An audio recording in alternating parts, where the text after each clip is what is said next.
In the last class, we started with the processor architectures.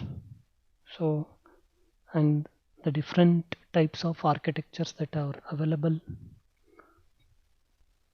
to construct a processor. Let me share my screen here.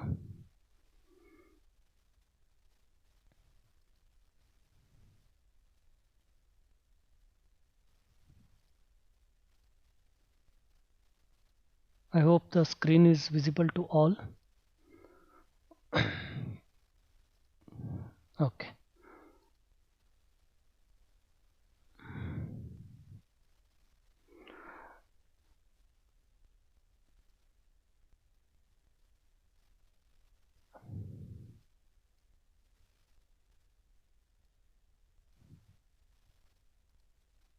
So processor architectures. In the previous class, uh, there was a discussion on the different types of processor architectures. Now, when it comes to the processor architecture, this is as simple as the blueprint that what we try to come up with while constructing the home.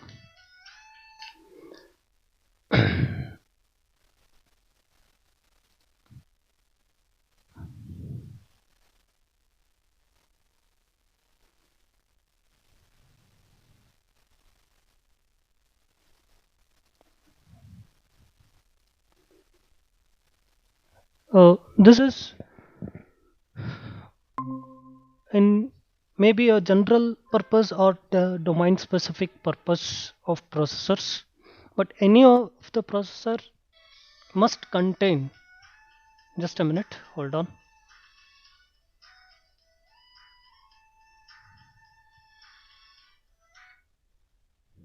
Hello.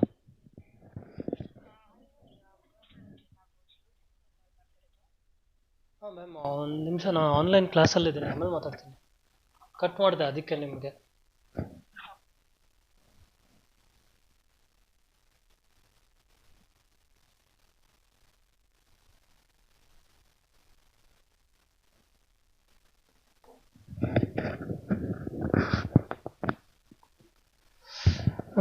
Sorry for the interrupt.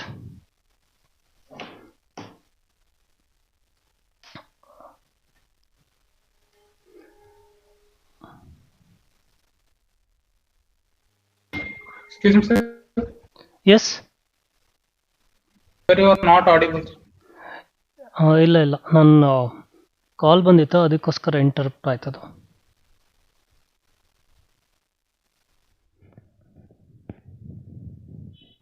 Okay. So now coming to this general purpose or domain specific processor, maybe it is a microprocessor or microcontroller. So anyone should have its own architecture on which we try to build the processors, under which we understood there are three types of processor architecture, like CISC and or RISC processors, or the another type may be a Harvard or one human processor, or the it may be a big Indian or a little Indian processors. So coming to this, it is as good as I told you in one of the class in offline. Um, and there will be a we try to construct a house based upon which maybe the architecture may be only ground floor or half duplex oriented house, or maybe a kind of apartment or flats. Similarly, it has its own architecture. Similarly, whenever we want to understand the architecture of the processor architecture uh, mainly build on these three different concepts. Now, let us discuss with one by one here CISC and RISC difference between these two processor. What makes the processor differentiate from RISC and CISC? First of all, well, the name itself indicates for RISC, reduced instruction set complex computer. Reduced instruction set computer, and for CISC it is complex instruction set computer.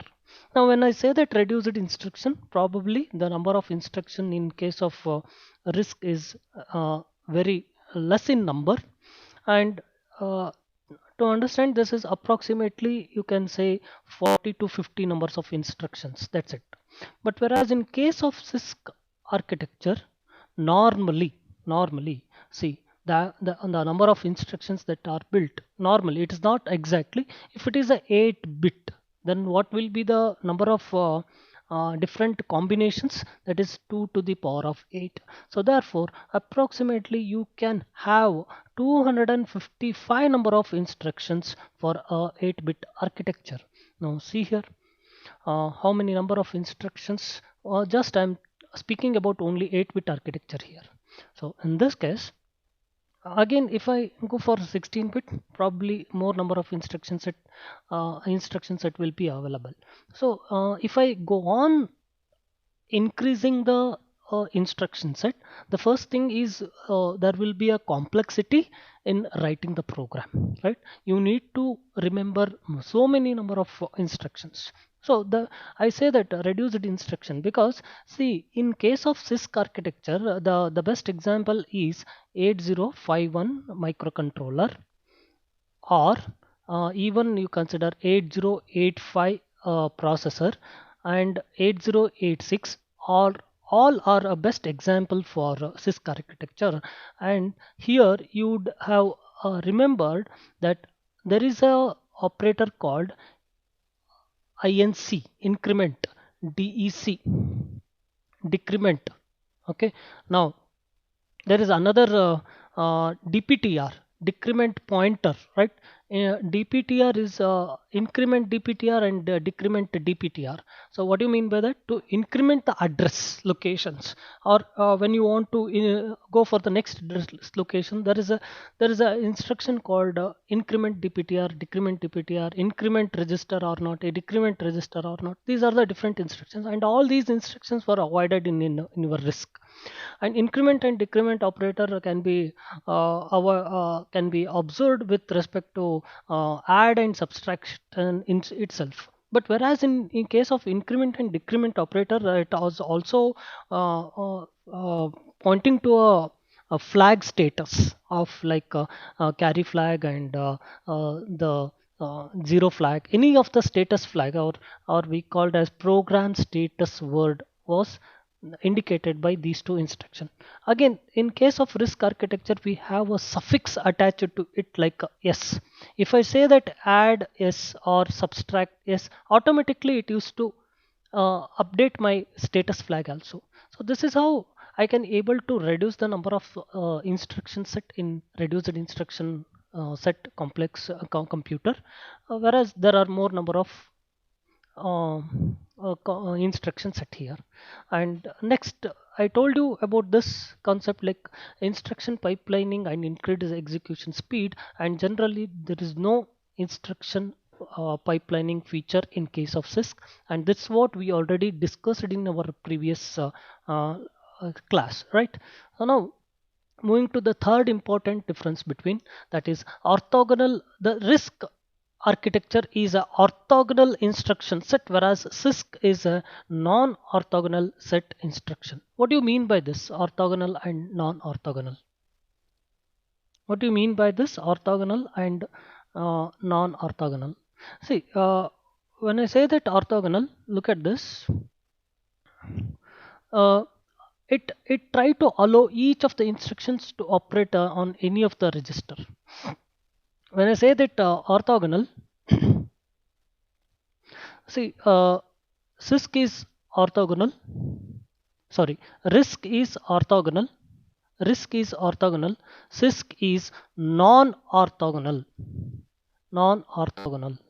Now, it is just nothing but here the meaning of orthogonal means there are almost 12 register, the general purpose register, that is R0 to R12, and special purpose register like R13, R14 and R15 for performing a particular operations like program counter, stack pointer and link register.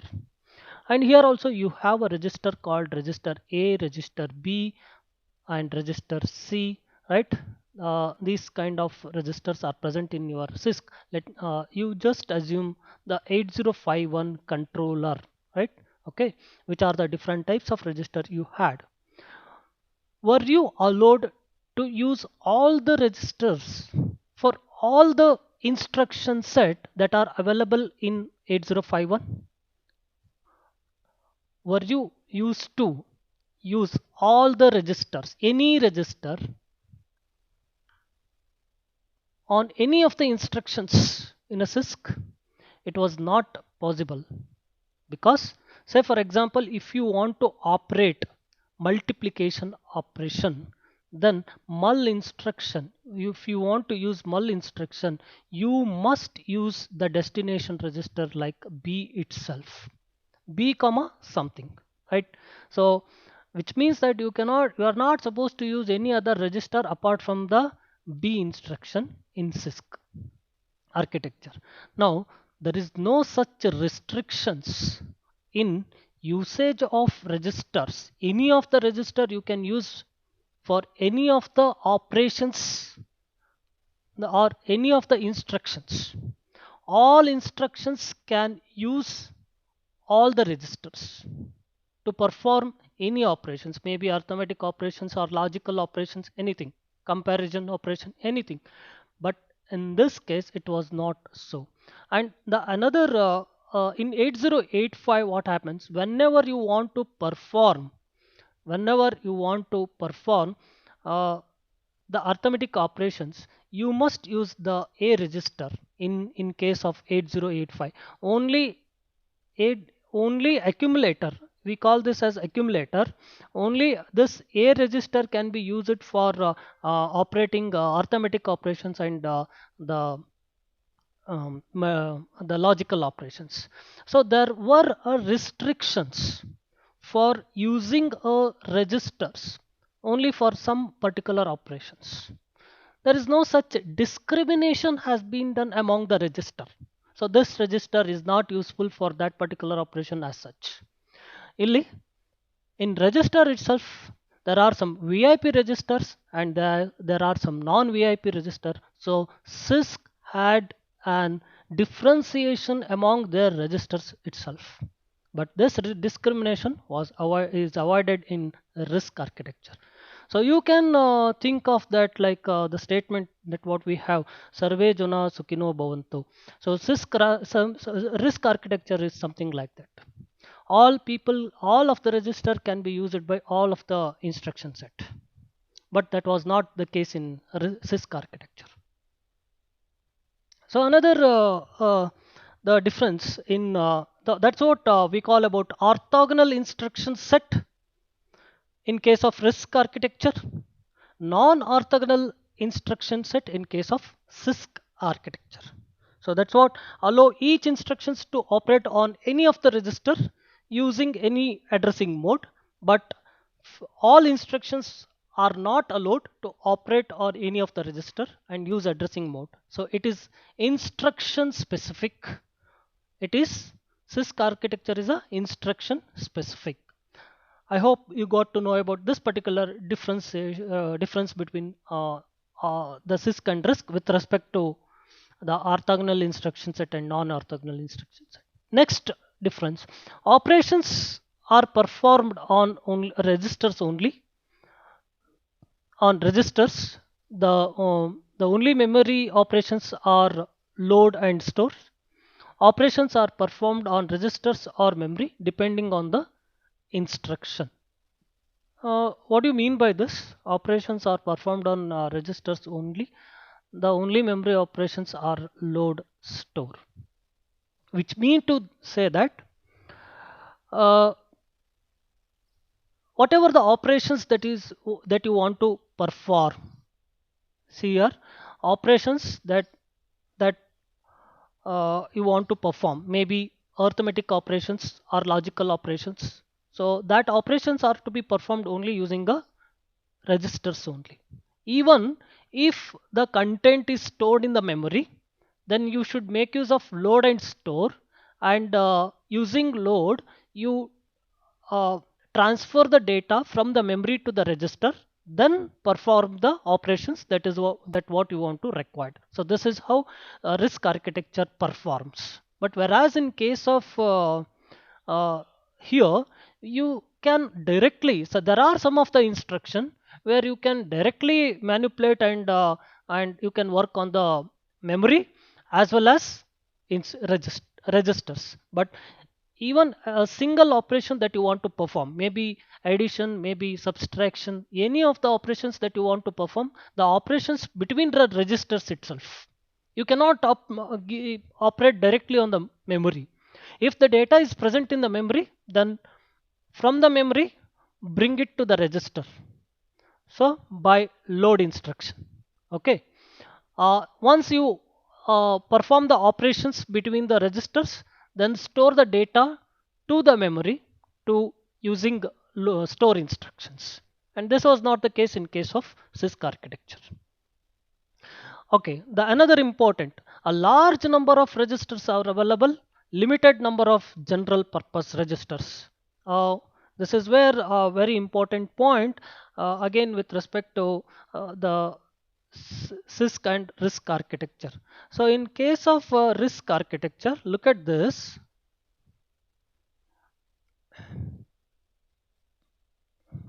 Look at this. This is a processor. Okay, this is a central processing unit. Any operations that you want to perform, then operations are performed with respect to registers. Along with the registers, along with the CPU, the shortest memory and fastest memory, I call it as the very small memory but very fast memory is registers. So registers are just like a hands of a person, right? Hands will be a very fastest operations. So whenever you want to pick the thing, if it is in your hand or if it is in your pocket, it is very easy to pick the data and perform the operation.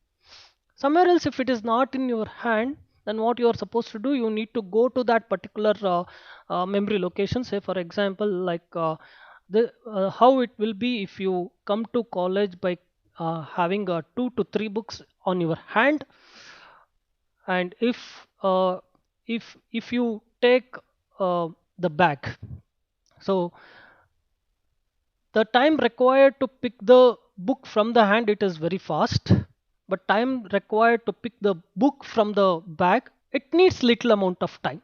The same thing it is here also.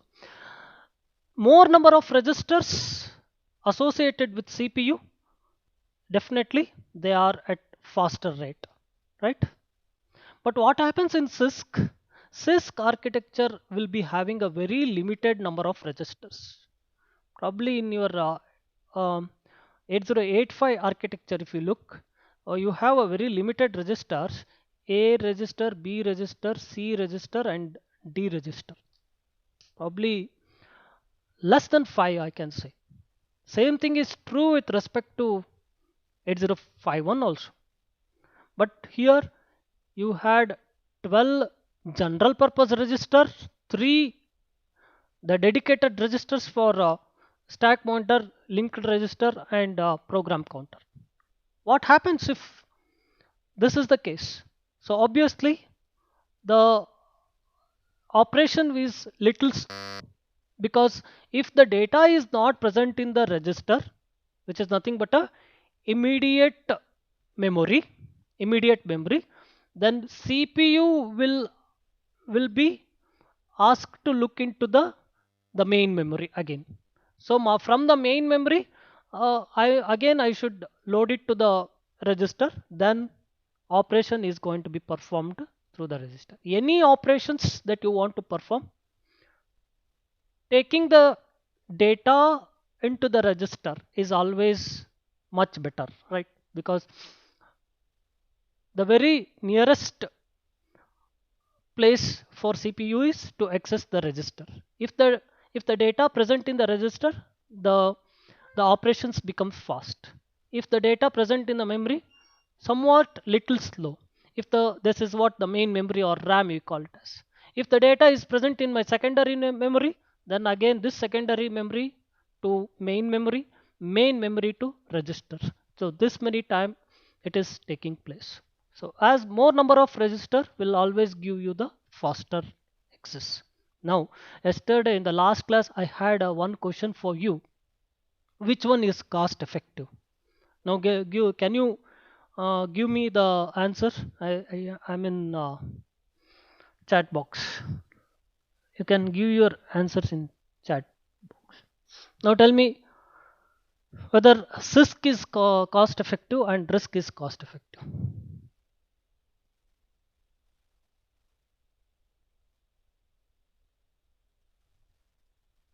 Hmm.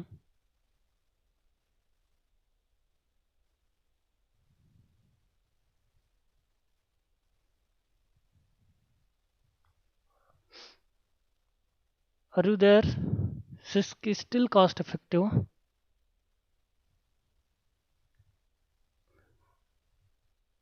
What do you mean by cost effective? ಅಂದ್ರೆ ಯಾವುದು costly ಆಗುತ್ತೆ ಅಷ್ಟೇ. ಸಿಸ್ಕ್ ಕಾಸ್ಟ್ಲಿನೋ risk costly ಆಗುತ್ತೋ?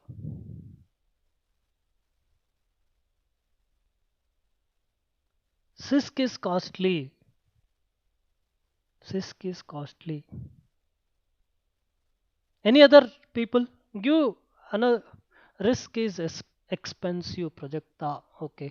Any other answers apart from these people? Any other people would like to comment on this? CISC is costly, Sripad, or CISC is cheaper than the risk?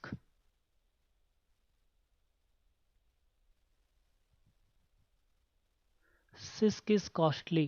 CISC is costly, sir. Okay. CISC is costly. Any other people who say CISC is costly? Risk is costly. Agnanayako. CISC is costly. Okay.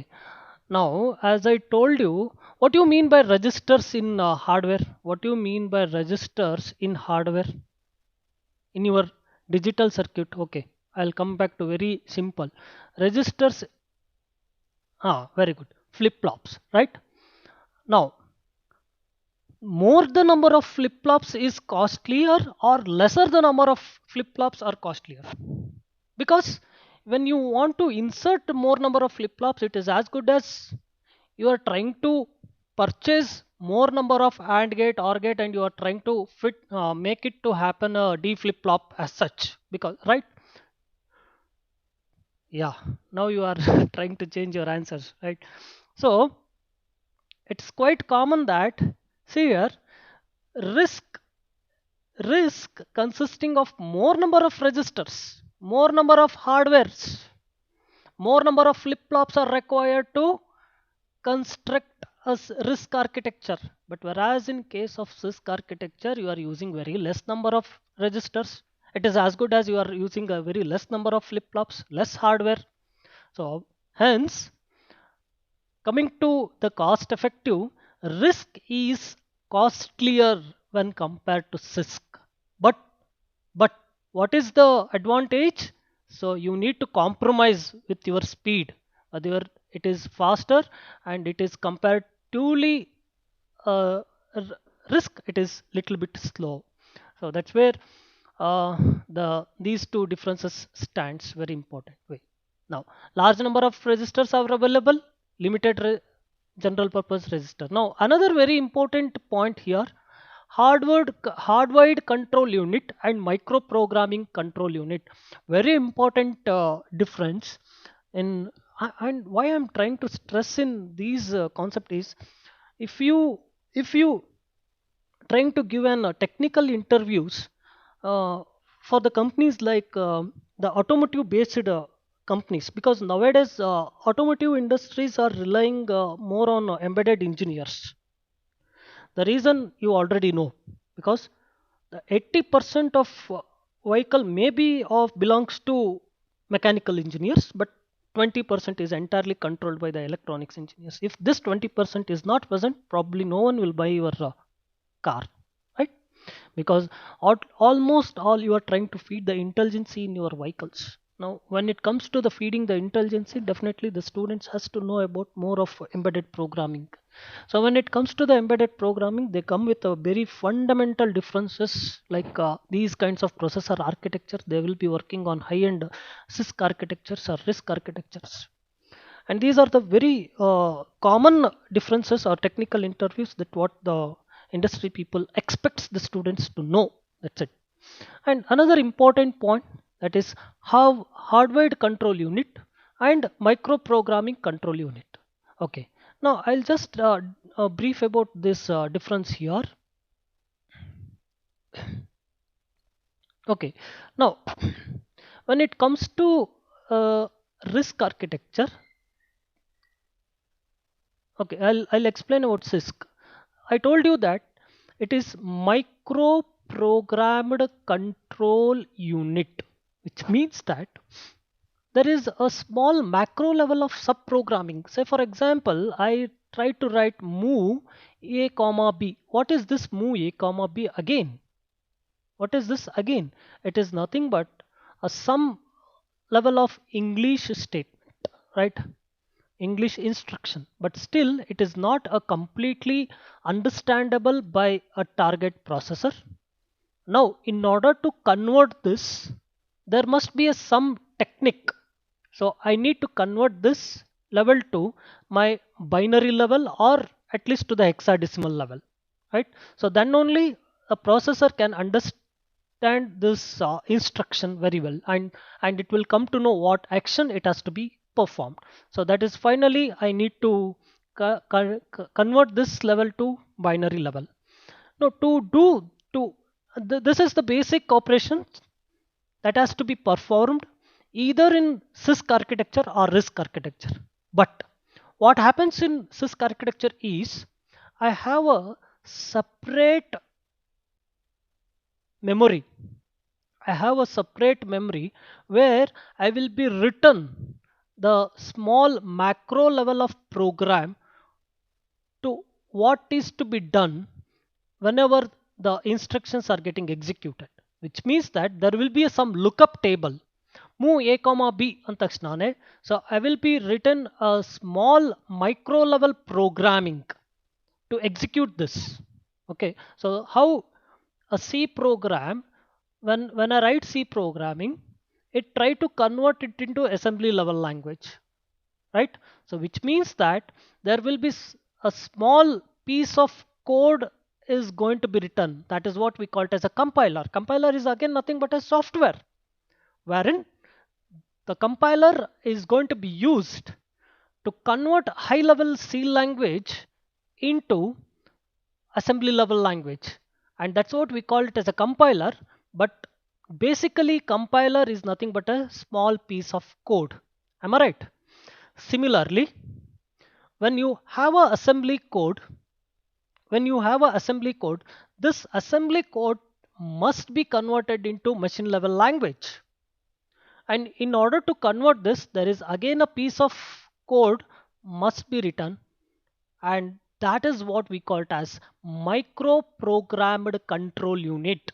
To execute each instruction in CISC architecture, there will be a piece of micro program written. And again, when it is a program, I call it as a software, I call it as a piece of code.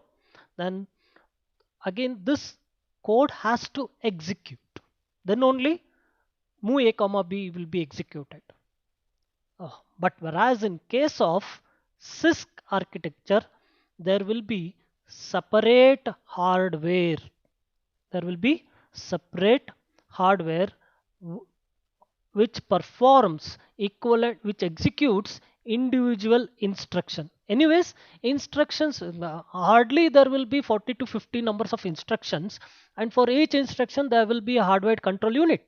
So for every instruction the equivalent hardware is going to be designed, and that particular hardware will going to execute the corresponding instruction. Whereas here there will be a piece of program will be written again for every individual instruction, and that particular program has to execute. Now tell me, which is faster? Which is faster? Microprogramming control unit is faster or hardwired control unit is faster? It is nothing but I'm trying to give you the comparison of hardware and software. So obviously you know that hardware is much faster than the software. So therefore, in execution wise, once again, the RISC architecture is faster. Again, we are using a hardware for this also. Again, it is at higher rate in terms of uh, which is much costlier than CISC architecture, right?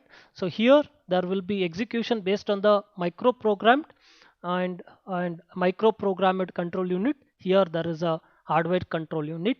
So one is operations are performed on register. The large number of registers are available, and hardware control unit, because of these two point itself, RISC is much faster than the CISC. But because of these 2 points itself, RISC is bit costlier than the CISC architecture. Now, the last difference is most of the RISC architecture built on hardware architecture, whereas in CISC architecture may be Harvard or von Neumann architecture. Now, what is Harvard and what is von Neumann architecture is once again a different processor architecture. So we'll move to the next concept called Harvard and von Neumann processor controls. Now, there are two figures. I hope you understood about the clear difference between the CISC and RISC architecture. Any doubts here? I'm in the chat room. Any doubts in the differences between CISC and RISC? Okay, then I'll continue. Now, out of this two figures, one is corresponds to Harvard architecture and another one is von Neumann. As I told you, von Neumann architecture is also known as Princeton architecture because this was developed by the Princeton University, and Harvard architecture was developed by the Harvard University. Now look at this, a processor in both the cases, but this processor contains two memory systems. One to store your data, another to store your code or program memory. So which is nothing but to store your piece of program or a piece of software that you have written. I have a separate memory here, and to store the data. The data means immediate data. So I have a separate memory. Because of this, there is no shared basis memory for data and program. So hence there are two independent memories are available in case of Harvard architecture. So this is Harvard architecture. I told you to remember this H. So H means one path and another path. So this path, let me assume this code memory, and this path let me assume for data memory. There are two routes. There are two separate buses are available to carry out the data and code to the processor. Hence, the execution is also much faster in case of Harvard architecture. Whereas in case of P, that is a single bus is available, and this is a shared bus for both your data memory as well as code memory. So therefore you can observe here there is a shared bus for input output for memory. So input output is nothing but here we call it as data memory. That's it. So these are the major difference between Harvard architecture and von Neumann architecture. Okay. So based upon this, the RISC architecture always consisting of Harvard architecture, which means that there will be a separate program memory and data memory to carry your data and program to the processor. So hence, once again, there are two memory systems. So whenever I say that memory, it is nothing but basically a flip-flop, right? Memory means flip-flop. So once again, memory means flip-flop. So once again, I'm using more number of flip-flops because I need two separate channels, two separate memories. Hence, once again, a complicated in hardware and the costlier when compared to CISC architecture. So these are the basic regions, but at the same time, risk is much faster than the. So the very simple difference here, Howard and von Neumann architecture, separate buses for instruction and data fetching. Only single shared bus is available for data and this one. And obviously, because of the separate buses, it is possible for me to go for pipelining. Hence, whenever the pipelining operation is there, so I can always achieve the higher performance. Whereas in case of one human architecture, there is a shared memory for both data and instruction. Hence, performance is less when compared to Harvard architecture. Okay. These are the different differences between these two. So if you have any doubts, let me know. Else, the last concept of this topic, that is processor architecture, that is big Indian and little Indian. So this will be the last slide for the day. Soon after this, we'll take up a small quiz and we'll wind up the class. Now, we already know the difference between big Indian and little Indian. I described these two differences in while giving the explanation of keel demonstration. Once again, we'll just go through this now. Little Indian, observe the address here. Observe the address here. So let me assume there is a one data called a b b 00ff. Okay, this is a 32-bit data. Okay, now this is lower byte of data because it is what we call it as a LSB bit, and this is what we call it as a MSB bit, right? So hence it is lower byte of data and it is upper byte or higher byte. So what happens in little Indian, always let me write in increasing order. Maybe it is little Indian or big Indian, but address will be in this fashion itself. But the data that we place it in onto the memory will be different. Either I can fetch the higher byte or I can fetch the lower byte. If I fetch the lower byte and place it on to the lower data, then it is called as little Indian. So that is, little Indian means lower order of the data is stored in the memory at lowest address and the higher order byte at the highest address. So since the little end, which is called as little end, this is called as little end, and this is called as big end. It is end. Okay, it is little end and it is big end. So that is what we call it as end here. End.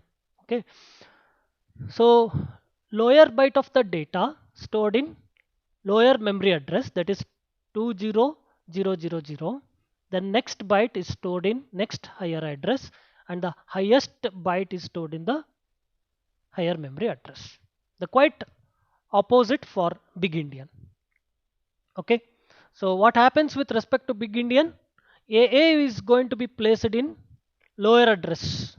Lower address will be taken the higher byte, that is byte 3, byte 2, byte 1, byte 0. This is how it is going to be stored. So this means the higher byte of data stored in memory at the lowest address. And this kind of difference we already practically seen in keel, right? So is is there any doubts once again? This is a small concept with respect to processor architectures. Three different types of processor architectures: CISC, RISC, Harvard, and Princeton, then followed by Big Indian and Little Indian. Based on these three fundamentals, one processor is going to be developed. Okay. Okay.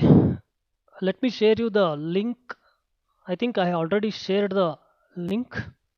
Any doubts, guys? Once again, I will share the link. Just take the quiz. So right now 46 students, which means 45 students. I need 45 responses only. Okay, I'll share the. I'll turn on the responses. Right now the time is 12:48. Okay, I'll 12:55. I will close the link. Okay, take the test.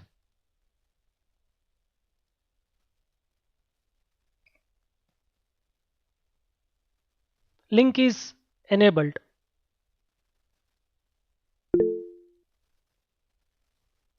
Link ಕಳಿಸಿದ್ದೀನಲ್ಲ.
Last 3 minutes.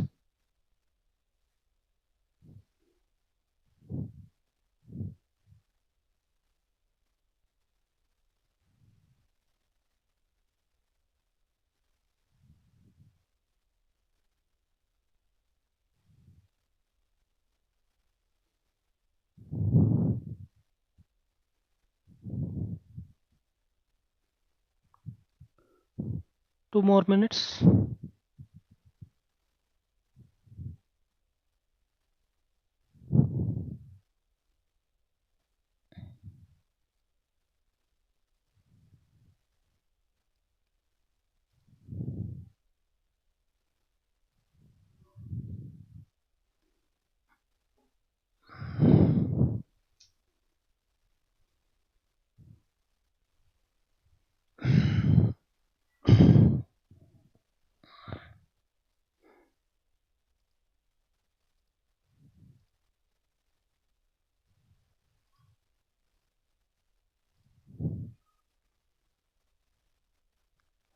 20 students have given the responses till now.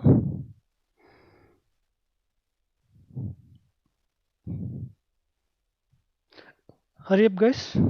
You have last 1 minute to go.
Yes, make it quick. Okay, I'll 3 more students.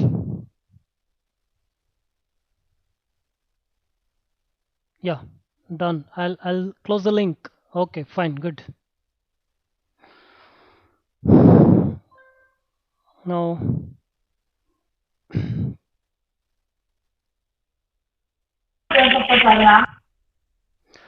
Karthik.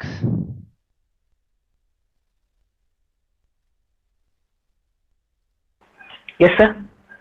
ಯಾಕಪ್ಪ ಇಷ್ಟು ಕೆಟ್ಟ performance ಕೊಟ್ಟಿದ್ಯಾ?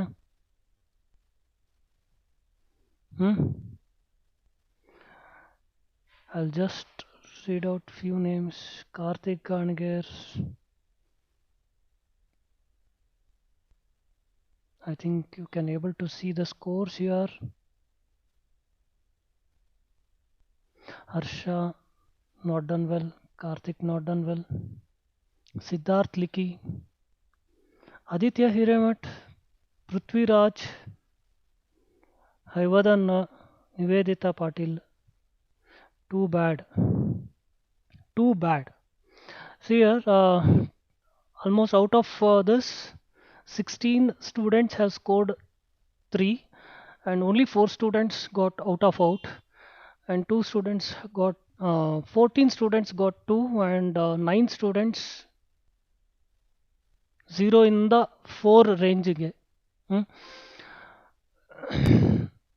Okay, now if I want discussing the answers, many of you gave a correct answer, because when I write 255, this is something like 0, because I say that the processor has having a 8-bit word, which means that width of the memory is only 8-bit, and the size of an integer is supposed to be 4 byte, which means that int I ಅಂತ ನಾನು declare ಮಾಡಿದ್ರೆ 4 byte ಅಂತ ತಗೊಳುತ್ತದು. 4 byte ಅಂದರೆ ಯಾವ ಥರ represent ಮಾಡ್ತೀರಿ? So it is 255 is going to be represented as 000000 FF ಅಂತ represent ಆಗುತ್ತೆ. ಹೌದಾ? FF ಲಿಟಲ್ ಎಂಡಿಯನ್ ಅಲ್ಲಿ ಆದರೆ ಇದು ಲೋಯರ್ ಅಡ್ರೆಸ್ಸಿಗೆ ಹೋಗಿ ಕೂತ್ಕೊಂತಿತ್ತು. But here the question is big endian ಅಂದರೆ ಏನಾಗ್ತಿತ್ತು, ಲೋಯರ್ ಅಡ್ರೆಸ್ಸಲ್ಲಿ 00 ಬಂದು ಕೂತ್ಕೊಳ್ಳುತ್ತೆ. ಹಾಗಾಗಿ answer 00 is the correct answer. The next, I think many of you have given a correct answer for this. The little endian means store the lower order byte of data in the lowest address. Which of the following is true about the CISC processor? CISC, it is a non-orthogonal. It has number of general purpose registers. The number of registers are limited, and instructions like macro in C language. Howda? Yes, because each instructions must once again be written in the form of microprogrammed control unit. Alva? So that's the point. Variable length instructions. Each instructions length vary agutte. Hence, all of these points are correct with respect to CISC architecture. So this answer is correct. Almost 34 students out of 45 have given this. 77% of the students gave correct answer. But here, very few students, 61% of the students say that CISC is cost effective. It is cost effective, right? When compared to risk is costlier than the CISC ಅಂತ ಎಷ್ಟೊಂದು ಸತಿ ಹೇಳಿದೆ ನಾನು. ಅಲ್ಲಿಗೂ 17 ಜನ ತಪ್ಪು ಬರ್ತಿದ್ದೀರಿ. Probably you might have read the question in a wrong way, or else you might have not understood the concept. ಇಲ್ಲಿ ಅಷ್ಟೇ, almost only 40% of the students give the correct answers, ಅಂದರೆ 18 out of 45, which is certainly not acceptable. Okay, is there any doubts